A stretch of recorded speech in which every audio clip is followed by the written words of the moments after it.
tema kita hutang pencuri kebahagiaan yang paling nyata. Nah Habib dan juga Ustadz Syam dalam hidup ini kan apa aja sih kebahagiaan dan juga nikmat yang tanpa kita sadarin itu bisa hilang akibat hutang. Apa aja nih? Silahkan. Allah Subhanahu wa taala berfirman dalam Al-Qur'an, A'udzu billahi minasy syaithanir rajim. Bismillahirrahmanirrahim. Alhaakumut takatsur hatta zurtumul maqabir. Allah Subhanahu wa taala mengingatkan kita dalam surah At-Takatsur, alhaakumut takatsur hatta zurtumul maqabir. Maka celaka bagi mereka yang hanya mengumpulkan harta. Ada orang mengumpulkan harta dengan cara yang halal, kalau tidak dikeluarkan dengan cara yang baik juga maka itu berbahaya bagi dirinya karena ada hisapnya. Jangankan daripada berhutang, jangankan daripada yang haram, yang halal saja itu masih dimintai pertanggungjawabannya di sisi Allah Subhanahu wa taala. Maka jikalau ada hutang piutang jangan sampai kita menjadi orang yang menyesal karena ada orang di masa Nabi yang meninggal mati syahid di medan perang. Kematian tertinggi dalam level Islam adalah mati syahid, tapi Nabi tetap nanyain ini orang ada utangnya atau enggak. Saking berbahayanya masalah hutang merenggut kebahagiaan dunia wal akhirah kalau diremehkan. Wallahu taala alam. Habib, monggo Bib. Gimana? Bismillahirrahmanirrahim. Allahumma sholli ala sayyidina Muhammad wa ala ali sayyidina Muhammad. Hutang merenggut kebahagiaan. Hutang menjadi manusia yang jauh daripada kebaikan. Apa maknanya? Ketika dia tidak mau bayar hutang. Kebaikan, ketenangan, kebahagiaan akan hilang begitu aja. Oleh karena itu bayar hutang. Wajib bagi kalian untuk bayar hutang. Berhutang kalian tidak hina. Berhutang diperbolehkan dalam syariat.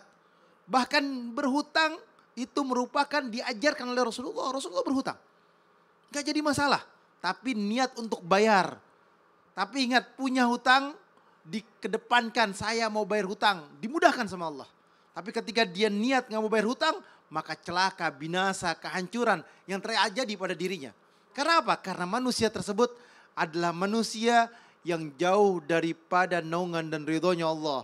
Kalau Allah sudah ridho kepada hamba tersebut, maka tersentuh hati dan jiwanya. Gimana caranya saya bayar utang? Gimana saya caranya memulangkan uang? Bagaimana saya caranya untuk melunasin?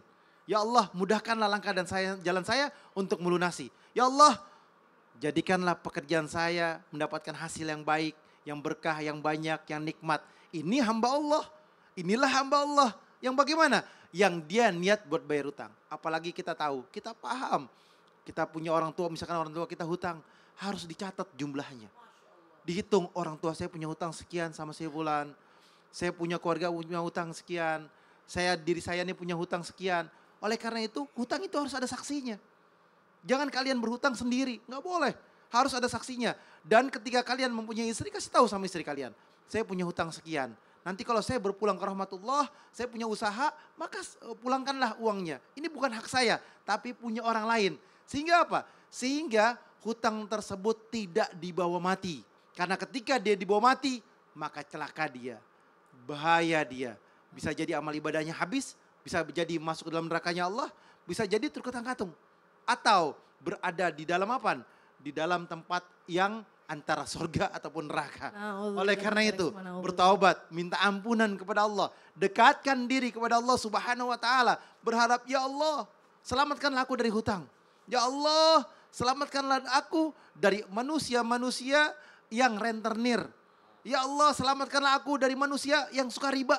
Ya Allah selamatkanlah aku dari manusia-manusia yang suka ngajak pinjaman online. Na'udzubillah min dzalik, na'udzubillah. Ustadz Maulana boleh dong kesimpulan pada pembelajaran. Kesimpulan tema kita hari ini hutang. Pencuri kebahagiaan yang paling nyata. Kenapa? Mencuri kebahagiaan karena mendatangkan perselisihan. Padahal dulu kita baikan. Tapi gara-gara ada hutang dia tidak pernah muncul. Tahu-tahu sudah jalan-jalan lagi dia. Ke Eropa lagi. Iya, perselisihan. Maka baiknya tutupi dengan sedekah. Nah, ternyata mencuri kebahagiaan yang paling nyata. Apa yang dicuri? Silaturahminya. Kenapa? Putus silaturahmi. maka yuk saling tolong menolong. Apalagi mohon maaf tanpa menggurui, ternyata menghadirkan apa? Kebencian. 1, 2, 3. Kebencian. Maka yuk saling berbagi, saling menyelamatkan saudara-saudara kita. Masya Allah. Berilah dia sebelum dia meminta. Terima kasih guru-guruku pengingatnya. Dan sebenarnya kalau kita bertanya sama orang-orang, aku masih ada utang gak ya sama kamu? Gak membuat kita hina kan? Insya Allah habis ini saya pengen posting di sosial media, mau nanya. Jangan-jangan saya punya utang yang saya lupa. Oh, waktu sekolah. Walaupun kecil. Waktu sekolah Karena kata ambil gorengan 2, bilangnya 1. Nah, karena kata Ustadz Maulana jangan mengecilkan satu hal yang kecil. Ya kan? Dan insya Allah jamaah Islam itu yang di rumah pun juga bisa nanya nih. Aku masih ada utang gak ya sama kamu, tetangga atau siapapun. Terima kasih sekali lagi buat guru-guruku dan juga seluruh jamaah Islam itu indah yang sudah membersamai kita pada pagi hari ini. Sekarang saatnya saya Caca Frederika beserta segenap tim yang bertugas mohon pamit undur diri. Mohon maaf apabila ada salah-salah kata. Insya Allah kita besok ketemu lagi tetap di jam yang sama. Wassalamualaikum warahmatullahi wabarakatuh. Waalaikumsalam warahmatullahi wabarakatuh.